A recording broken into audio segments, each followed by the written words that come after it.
ট্রাম্পের হুঁশিয়ারি কি ইরানকে দমাতে পারবে, নাকি তেহরান আরও শক্ত অবস্থানেই এগোচ্ছে?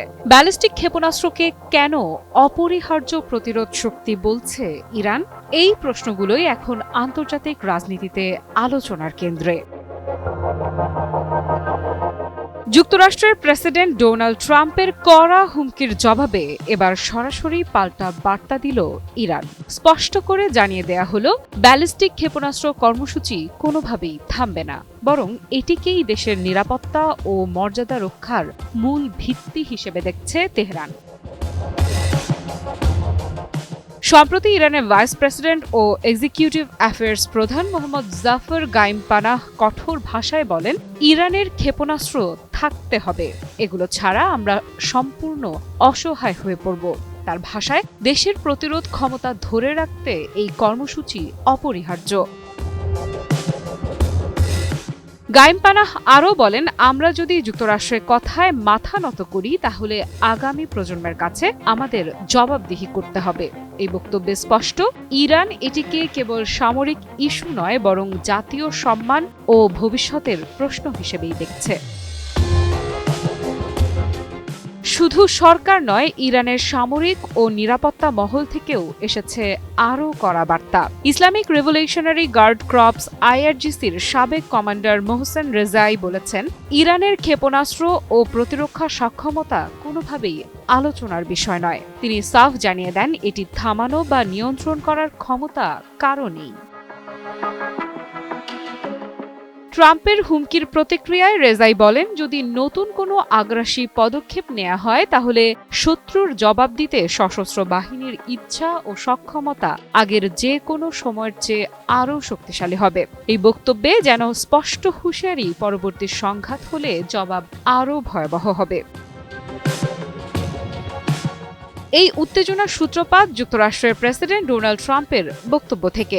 সম্প্রতি ফ্লোরিডায় ইসরায়েলের প্রধানমন্ত্রী বেনিয়ামিন নেতানিয়াহুর সঙ্গে এক যৌথ সংবাদ সম্মেলনে ট্রাম্প বলেন, ইরান যদি আবার ব্যালিস্টিক ক্ষেপণাস্ত্র বা পরমাণু কর্মসূচি এগিয়ে নেওয়ার চেষ্টা করে, তাহলে যুক্তরাষ্ট্র সম্ভাব্য ইসরায়েলি হামলাকে সমর্থন করবে। ট্রাম্পের ভাষায়, আমি শুনছি ইরান আবার ঘুরে দাঁড়ানোর চেষ্টা করছে। যদি তা ঘটে, তাহলে আমাদের কঠোরভাবে আঘাত হানতে হবে। তিনি আরও বলেন, ক্ষেপণাস্ত্র কর্মসূচি চলতে থাকলে এবং পরমাণু প্রকল্প এগোলে দ্রুত পদক্ষেপ নেওয়া হবে।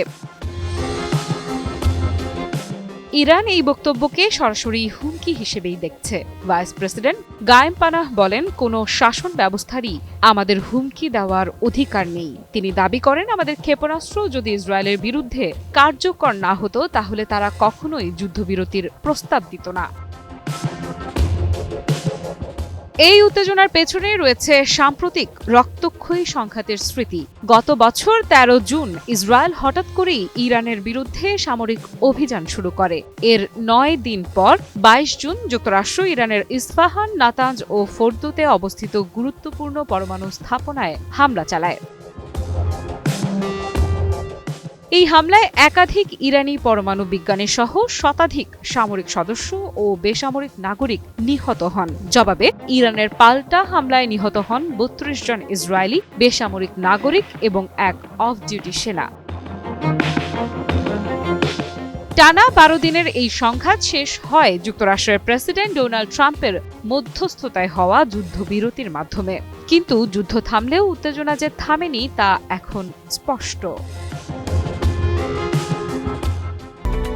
Japan Bangladesh joint venture company JBS holdings limited.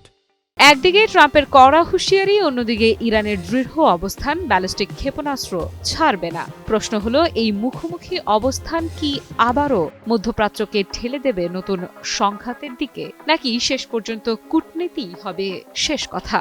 বিশ্ব এখন সেদিকেই তাকিয়ে। আফ্রিদা ইফরা, নিউজ 24।